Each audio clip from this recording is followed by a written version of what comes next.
দেশে সবচেয়ে বেশি তওবা করা দরকার রাজনীতিবিদদের। জোরে বলেন ঠিক কিনা?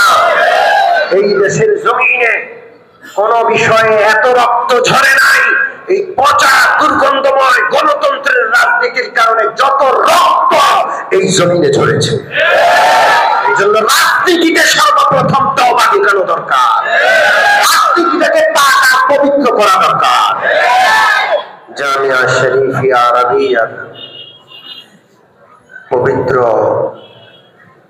কোরআনে মাজিদ খতম ও বুখারী শরীফের খতম অনুষ্ঠানের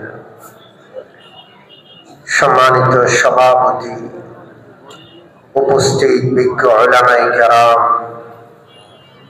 আমার সম্মুখ পানে বসা ইসলাম প্রিয় দিন প্রিয় ভাইরা, পর্দার আড়ালের মা ও বোনেরা,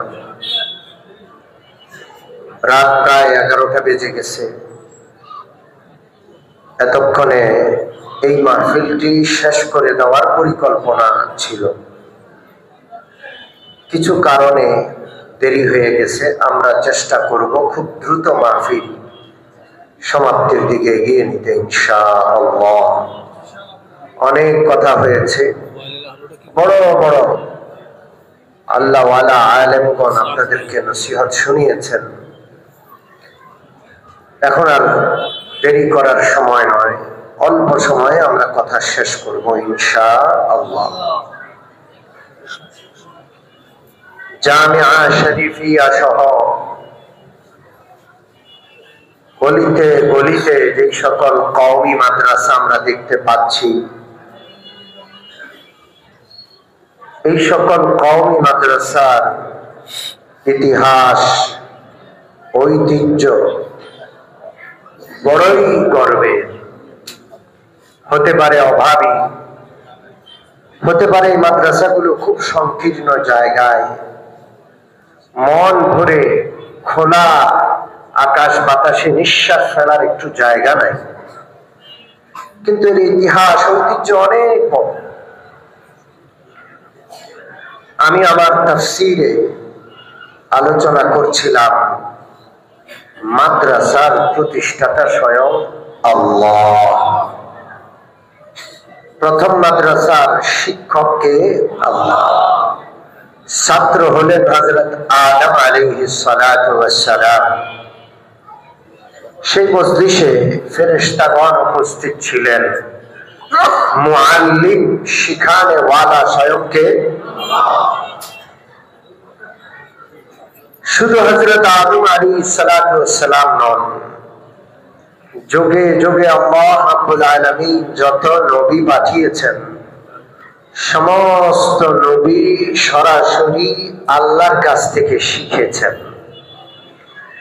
সমস্ত নবী শিক্ষক ছিলেন, মানবতার শিক্ষক, মানব জাতির সবচাইতে নিঃস্বার্থ সার্থক শিক্ষক হলেন নবীগণ। সর্বশেষ নবী মুহাম্মদুর রাসূলুল্লাহ সাল্লাল্লাহু আলাইহি ওয়াসাল্লাম পৃথিবীর সবচেয়ে আদর্শ শিক্ষক হিসেবে তিনি পৃথিবীতে এসেছেন, তাকে আল্লাহ পাঠিয়েছেন। তিনি ঘোষণা করেছেন, ইন্নামা বুইসতু মুআল্লিমা, নিশ্চয়ই আমাকে আল্লাহ তাআলা শিক্ষক করে পাঠিয়েছেন। গোটা মানব জাতির শিক্ষক, নবীদের শিক্ষক, নবীদের নবী আমাদের নবী মুহাম্মদুর রাসূলুল্লাহ সাল্লাল্লাহু আলাইহি ওয়াসাল্লাম। তিনি কি শিখিয়েছেন? তিনি আল্লাহর পক্ষ থেকে পাওয়া আসমানি কিতাব কোরআন শিখিয়েছেন। ঠিক কি ঠিক না? রাসূলুল্লাহ যেই সিলেবাস সাহাবাদেরকে শিখিয়েছেন, ওই সিলেবাসটার নাম কি? জোরে বলেন। বেশ কম হয়েছে? 1400 বছর যাবত বিশাল লম্বা সময় গ্যাপ, সিলেবাসে কোনো পরিবর্তন, কোনো পরিবর্ধন, কোনো পরিমার্জন কিচ্ছু হয় নাই। হুবহু একই সিলেবাস আল্লাহর পক্ষ থেকে যেভাবে এসেছে, রাসূলুল্লাহ যেভাবে উম্মতকে পৌঁছিয়েছিলেন, 1450 বছর গত হয়ে গেছে, এখনো সেই সিলেবাস ওইভাবে আছে একটি আয়াত, একটি বাক্য, একটি শব্দ, একটি জের, একটি জবর, একটি নুক্তা পর্যন্ত এদিক সেদিক হয়নি, কিয়ামত পর্যন্ত হবে না। হেফাজত কে করেছেন? জোরে বলেন কে? পৃথিবীর বড় বড় শক্তিগুলো যুগে যুগে আল্লাহর পাঠানো নবীর রেখে দেওয়া এই শিক্ষা ব্যবস্থাকে বন্ধ করার চেষ্টা করেছিল, বিলুপ্ত করার চেষ্টা করেছিল, নিঃশেষ করার চেষ্টা করেছিল, উৎখাত করার চেষ্টা করেছিল। বড় বড় শক্তিগুলো বিলুপ্ত হয়ে গেছে, উৎখাত হয়ে গেছে, নিঃশেষ হয়ে গেছে। আল্লাহর কালাম যেভাবে ছিল সেভাবে আছে, কিয়ামত পর্যন্ত সেভাবেই থাকবে। কারণ এর পিছনে কার শক্তি কাজ করে? আল্লাহ। জোরে বলেন কার?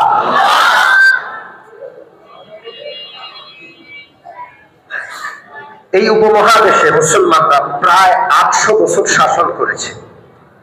কারা শাসন করেছে? মুসলমানরা 800 বছর শাসন করেছে। মুসলমান শাসকের জাতি, শাসিত জাতি না। কিসের জাতি? শাসকের জাতি, বড় কলিজাওয়ালা জাতি। পৃথিবীর যারা শাসন করে এরা তো মুসলমানও না, এরা মানুষও না, এরা বানর, এরা শিবপাঞ্জির বাচ্চা। এদের কলিজাটা বানর আর শিবপাঞ্জির কলিজা।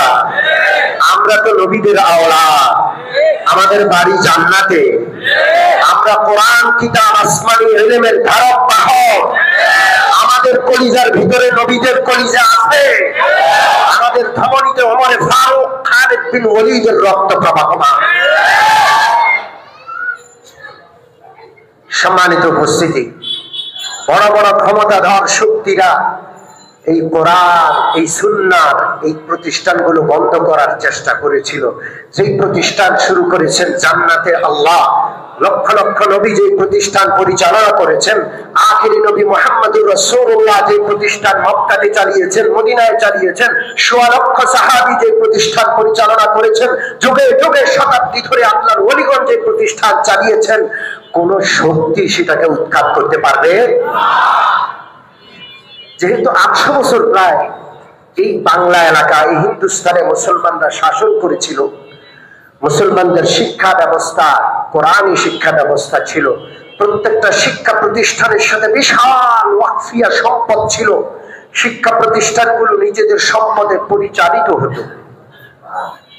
শুধু তা নয়, প্রত্যেকটা শিক্ষা প্রতিষ্ঠানের সরাইখানা, মুসাফির খানা ছিল। এলাকার অসহায়দের সেখানে আশ্রয়ের ব্যবস্থা ছিল। সেখান থেকে এলাকার ইয়তীম বিধবাদের খরচ নির্বাহ করা হতো। ইংরেজরা যখন কূট কৌশলে, মারাত্মক রকমের হিংস্রতায়, সততায়, প্রতারণায় এই দেশের স্বাধীনতার সার্বভৌমত্ব হরণ করে, দখল করে, তখন তারা মনে করেছিল এই জমি জমা, এই সম্পদের সাথে এই প্রতিষ্ঠানগুলোর সম্পর্ক। এই জন্য সমস্ত সম্পদগুলো বাজেয়াপ্ত করেছে। ওয়াকফিয়া যত সম্পদ ছিল শুধু বাংলাদেশেই 80,000-এর বেশি সেই সময়ের ধর্মীয় প্রতিষ্ঠান, মাদ্রাসা ছিল। সমস্ত ওয়াকফিয়া সম্পত্তি বাজেয়াপ্ত করেছে। মাদ্রাসাগুলো সাময়িকভাবে বন্ধ হয়ে গিয়েছে।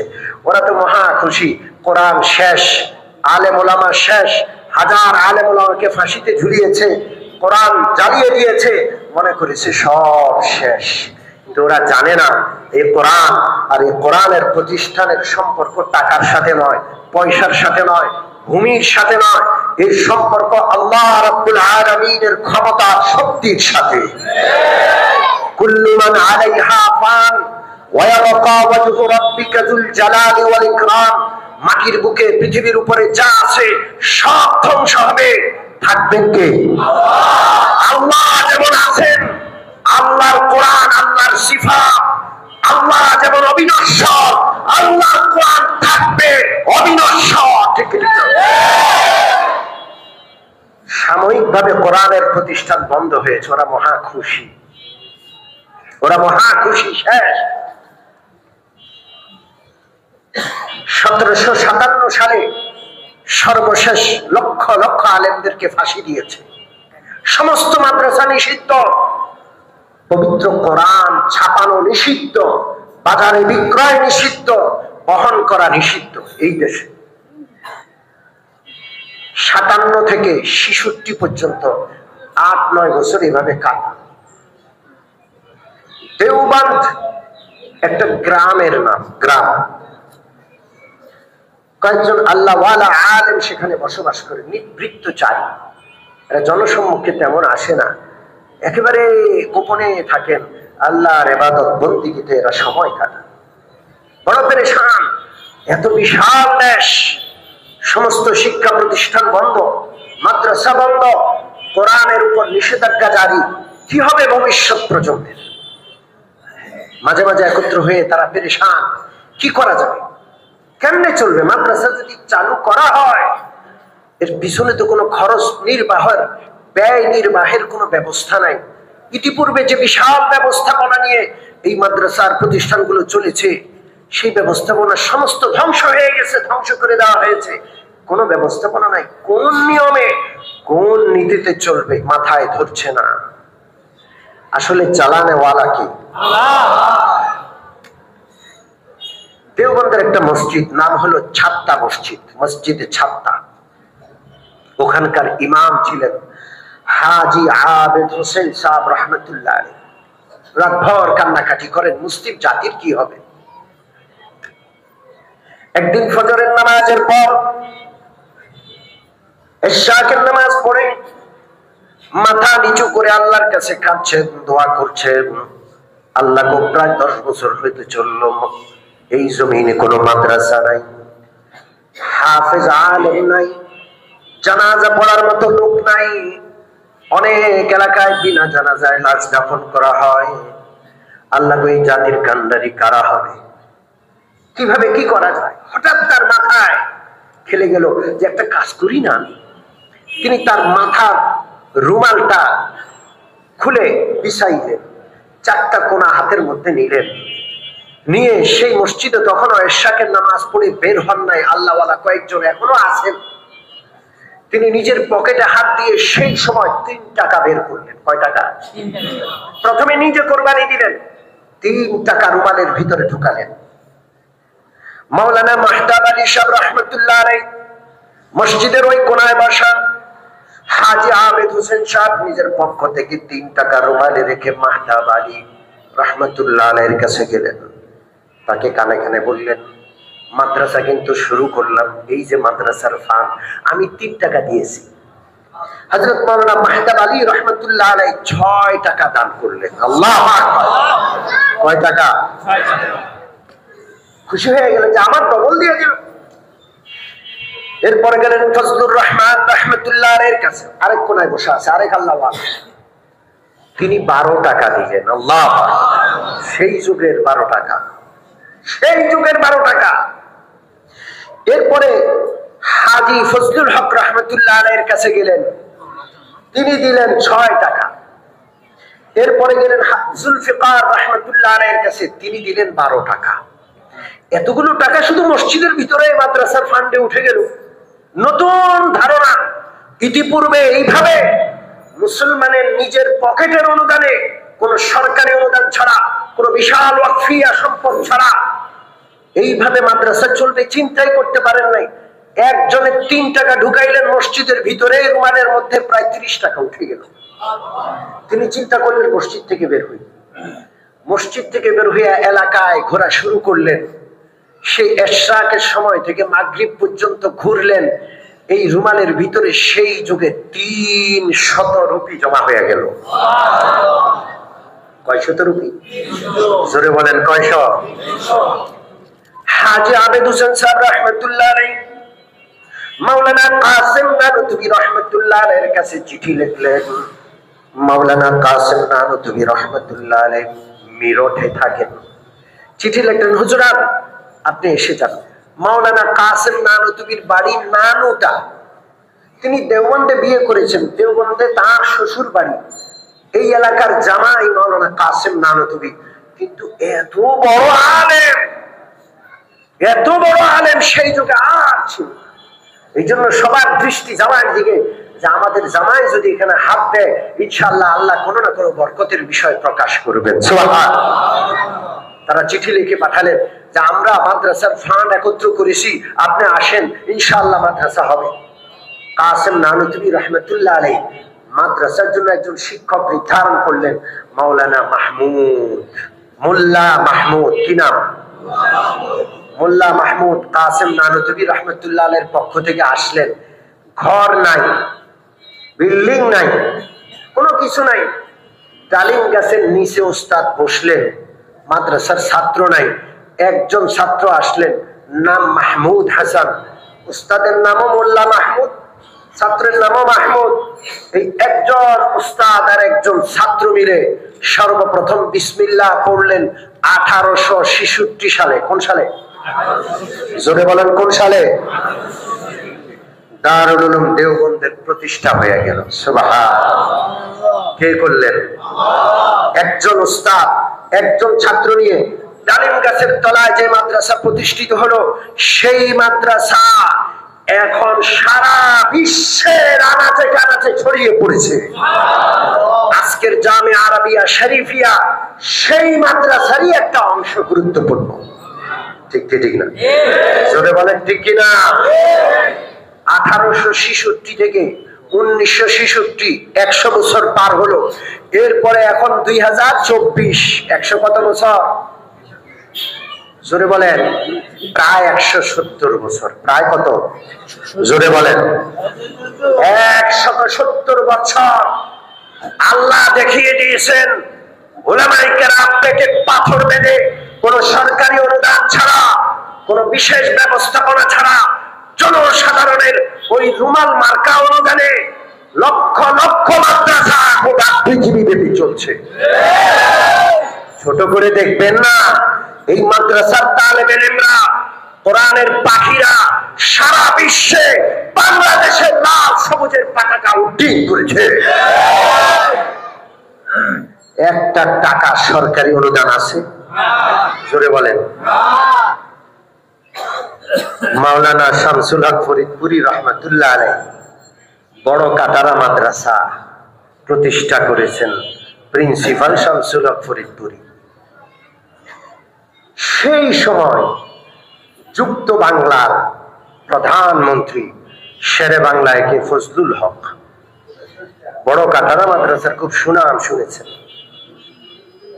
দেখার জন্য একদিন চলে আসছেন, কোনো খবর দেন নাই। শামসুল হক ফরিদপুরি রহমতুল্লাহ আলাইহি তাফসীর করছিলেন। সেই মজলিসে বসে শামসুল হক ফরিদপুরি রহমতুল্লাহ আলাইহির জবানে কোরআনের তাফসীর শুনে মুগ্ধ হয়ে গেলেন। তাফসীর শেষ হলো, মুনাজাত হলো। শেরে বাংলা কে ফজলুল হক শামসুল হক ফরিদপুরির খাস কামরায় গেলেন। বললেন, হুজুর, এত সুন্দর প্রতিষ্ঠান আর আপনার এত সুন্দর কাজ, আমি মাদ্রাসার জন্য 10,000 টাকা দান করলাম। সেই সময়ের 10,000 কল্পনাও করা যায় না। সেই সময় মাদ্রাসাগুলো অনেক অর্থ সংকটে থাকত। মাওলানা শামসুল হক ফরিদপুরি রহমতুল্লাহ আলাইহি জিজ্ঞেস করলেন, এটা কি আপনার ব্যক্তিগত ফান্ড থেকে না সরকারি ফান্ড থেকে? বলে যে এটা সরকারি ফান্ড থেকে।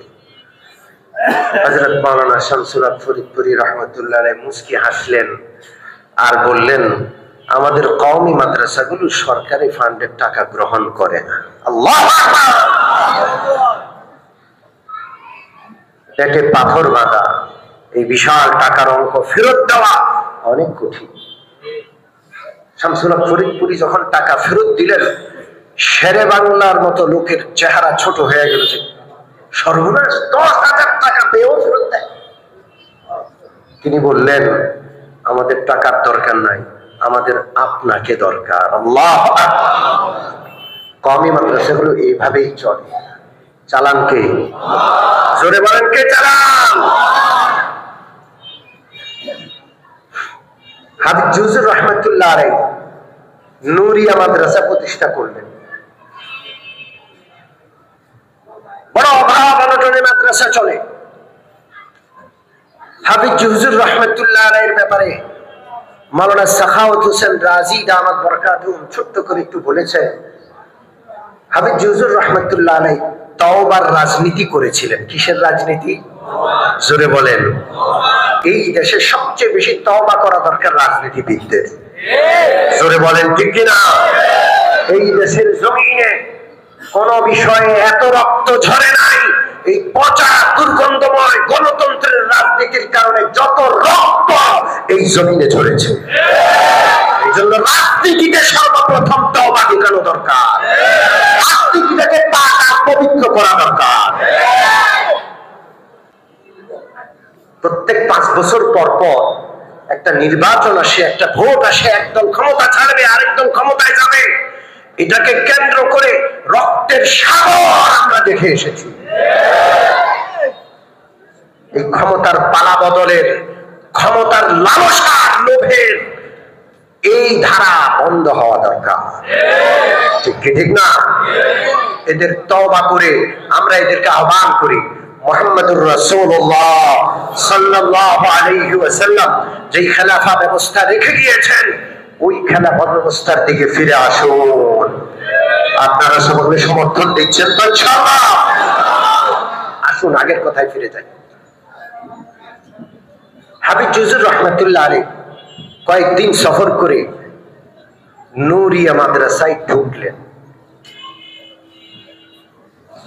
বোর্ডিং ম্যানেজার দৌড়ে আসলেন, মাদ্রাসার কয়েকজন গুরুত্বপূর্ণ উস্তাদ দৌড়ে আসলেন। হযরত হাফিজ হুজুর গাড়ি থেকে মাত্র নামছেন, বোর্ডিং ম্যানেজার কানে কানে বলে, হুজুর অভাব অনটন মারাত্মক আকার ধারণ করেছে, আজকে মাদ্রাসায় খাবার রান্না হয় না। 11টা বেজে গেছে, নাস্তার কোনো ব্যবস্থা নাই, খাবার রান্না হয় নাই। দোকানগুলো থেকে বাকি করতে করতে অনেক টাকা জমে গেছে, দোকানগুলো আর বাকি দিবে না এটা জানিয়ে দিয়েছে সাফ, আজকে কোনো খাবারের ব্যবস্থা নেই। হযরত হাফিজ হুজুর রাহমাতুল্লাহ আলাইহি আল্লাহর মেহমান, তালেবে ইলমদের খাবার জুটে নাই, খাবার রান্নার কোনো ব্যবস্থা নাই। এটা শুনে তিনি রুমাল দিয়ে চেহারা ঢেকে ফেললেন আর বললেন, ছাত্ররা উপোস, আমার বড় লজ্জা হচ্ছে। তাড়াতাড়ি করে নিজের পকেট থেকে 20 টাকা বের করলেন, বোর্ডিং ম্যানেজারের হাতে দিলেন, যাও ছোট্ট ছোট্ট নিষ্পাপ হেফজখানার মক্তবের তালেবে ইলমদেরকে ভুকা রাখা যাবে না, বাজার থেকে একটু মুড়ি কিনে এনে হলো ওদের খাবারের ব্যবস্থা করো। হযরতের আরেকজন সফর সঙ্গী ছিলেন, তিনি একটু করে শুনে ফেললেন যে হুজুরের কানে কানে মাদ্রাসার অবস্থার কথা বলছে, অভাব, টাকা নাই। হুজুর নিজের পকেট থেকে 20 টাকা দিচ্ছেন। তখন ওই মেহমান নিজের পকেট থেকে 50 টাকা বের করলেন, ওই 20 টাকার সাথে একত্র করলেন, মোট কত টাকা? হাফিজ হুজুর বোর্ডিং ম্যানেজারকে বললেন, খাবারের ব্যবস্থা করুন, বোর্ডিং এ গিয়ে পাতিলের মধ্যে পানি দিয়ে জাল দেওয়া শুরু করুন। অন্য অন্য উস্তাদদেরকে বললেন, মাদ্রাসার যত গেট আছে সব গেটগুলো বন্ধ করে দেন, সারা মাদ্রাসার সমস্ত তালেবে ইলমদেরকে মাদ্রাসার মসজিদে একত্র করুন, সূরা ইয়াসিন আর দুরূদ শরীফের খতম করতে থাকুন, আমি আসছি। হাফিজ হুজুর রাহমাতুল্লাহ আলাইহি নিজের খাস কামরায় গেলেন, দরজা বন্ধ করে দিলেন। আধা ঘন্টা পরে হুজুর বের হয়ে আসলেন। সমস্ত তালেবে ইলমরা মাদ্রাসার মসজিদে তারা দুরূদ শরীফ এবং সূরা ইয়াসিনের খতম পড়ছে, মাদ্রাসার সব দরজাগুলো বন্ধ। হাফিজ হুজুর রাহমাতুল্লাহ আলাইহি নূরিয়া মসজিদের মিম্বরে আরোহণ করলেন, দুরূদ শরীফ খতম, সূরা ইয়াসিন খতমের পরে তিনি দোয়া করলেন, দুখানা হাত উঠাইতে উঠাইতে আকাশের দিকে একবারে উঠায় ফেললেন, কাঁদতে কাঁদতে খুব অনুনয় বিনয় করলেন, আল্লাহর কাছে নিজের অক্ষমতা প্রকাশ করলেন। আল্লাহ রাব্বুল আলামিনের কোনো অভাব নাই, আল্লাহকে সেটা বললেন। আমরা অভাবী, আল্লাহর কোনো অভাব আছে? জোরে বলেন। আমরা অভাবী, যত বড় ধনী তত বড় অভাবী। ঠিক কি ঠিক না? খুব কান্নাকাটি হলো, প্রাণ খুলে দোয়া হলো। এমন কোন তালেবে ইলম নাই যার চোখের পানি পড়ে নাই, পেটে কারো ভাত নাই, খাবার নাই, সবাই কান্নাকাটি করে দোয়া করলেন। দোয়া মোনাজাত যখন শেষ হলো, হাফিজ হুজুর রাহমাতুল্লাহ আলাইহি মসজিদ থেকে বের হয়ে তার খাস কামরায় ফিরে গেলেন। বোর্ডিং ম্যানেজার গিয়া দেখে বোর্ডিং এর সামনে কাঁঠাল গাছের সাথে একটা গরু বাঁধা, দুইটা ছাগল বাঁধা। কে আসলো, কেমনে আসলো? সমস্ত গেট গুলো বন্ধ। কে আনলো, কে বেঁধে গেল? কেউ নাই।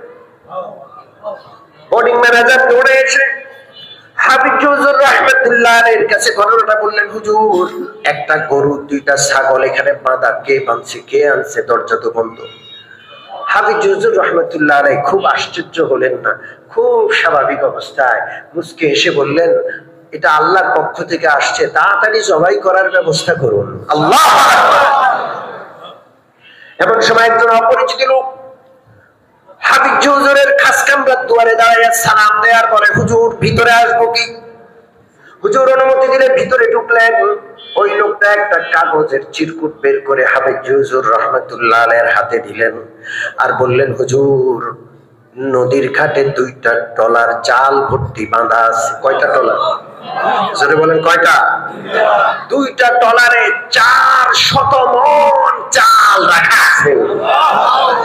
হুজুর সব উপস্থিত, শুধু একটু নিয়ে আসার ব্যবস্থা করলে ভালো হয়, আমি একটু বিদায় চাই। আসসালামু আলাইকুম বলে লোকটা চলে যায়। আসলো কোন দিক দিয়া, বের হইলো কোন দিক দিয়া, তারে আর খুঁজে পাওয়া গেল না। কয়শো মণ চাল? 400 মণ চাল। কওমি মাদ্রাসাগুলোতে এইভাবে চলে, কোন পুঁজি নাই। কওমি মাদ্রাসাগুলো ব্যবসা প্রতিষ্ঠান না। কওমি মাদ্রাসাগুলো লাভজনক, অর্থনৈতিক ভাবে লাভজনক প্রজেক্ট নয়, এটা লস প্রজেক্ট। এক একটা কওমি মাদ্রাসা লক্ষ লক্ষ কোটি টাকার উপরে ঋণ আছে। আমাদের কোনো পুঁজি নাই, ভোর রাত্রে চোখের পানি আমাদের পুঁজি। আল্লাহর কসম কোনো পুঁজি নাই। আমরা মনে করি আমাদের মাদ্রাসার তালেবেরা ভোর রাত্রে 3:30 4টায় তাহাজ্জুদের নামাজের সময় থেকে নিয়ে কোরআন তেলাওয়াত শুরু করে। আল্লামা শাইখুল হাদিস মাহবুব সাহেব বলে গেছেন, কওমি মাদ্রাসার ছাত্ররা যে মেহনত করে কল্পনা করতে পারবেন না। রাত 3:30 থেকে যে পড়া শুরু করে, শুধু মাঝে খাওয়া, ঘুম, গোসল, এইটুকু সময় ছাড়া আর কোনো ছুটি নাই। এরপরে সারাদিন পরে মাগরিবের পরে রাত 10টা এশার পর পর্যন্ত এই বাচ্চাগুলো সারাদিন কোরআন শরীফ পড়ে। ঠিক কি ঠিক না? এই মাদ্রাসাগুলো কার অনুদানে চলে? জোরে বলেন, কার সাহায্যে? ইংরেজরা মনে করছে ওয়াকফিয়া সম্পত্তি বাজেয়াপ্ত করলে মাদ্রাসা শেষ হয়ে যাবে। মাদ্রাসা শেষ হয়েছে না আছে? ইংরেজ চলে গেছে এই দেশ থেকে। ঠিক কি ঠিক না? মাদ্রাসা থাকবে, আল্লাহ কোরআন থাকবে। কে রাখবেন?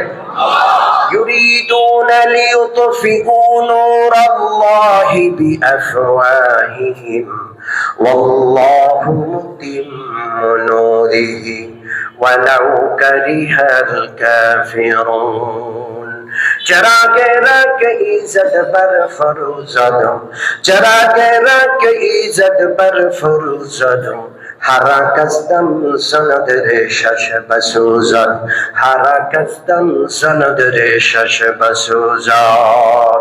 যে বাতি আল্লাহ জ্বালিয়েছেন, ওই বাতি কেউ ফুটকা দিয়ে নিভানোর চেষ্টা করলে বাতি তো নিবে না।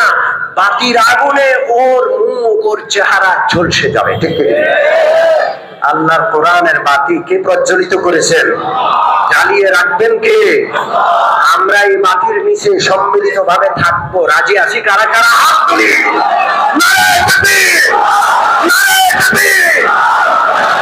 থাকবো তো ইনশাআল্লাহ।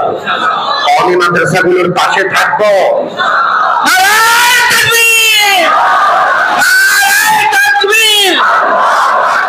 ইসলামের সাথে আপনারা কি জানেন পরাশক্তির মালিক, পরাশক্তিগুলো, পারমাণবিক অস্ত্রধারী দেশগুলো এই কওমি মাদ্রাসাগুলোর ভয়ে থর থর থর থর করে কাঁপে? বিশ্বাস হয় আপনাদের? মনে রাখেন, এই কওমি মাদ্রাসাওয়ালারা আফগানিস্তানে কিন্তু কারবার সাইরে ফেলছে। কথা কি ঠিক? কোন বেশ কম আছে? এই কওমি মাদ্রাসাওয়ালারা কোথায় কোথায় কি করবে এই নিয়ে ওদের মাথা নষ্ট। আমরা আসি সাথে, আস্তে আস্তে কেন, জান মাল সর্বস্ব নিয়ে কওমি মাদ্রাসার পাশে আসি তো ইনশাআল্লাহ।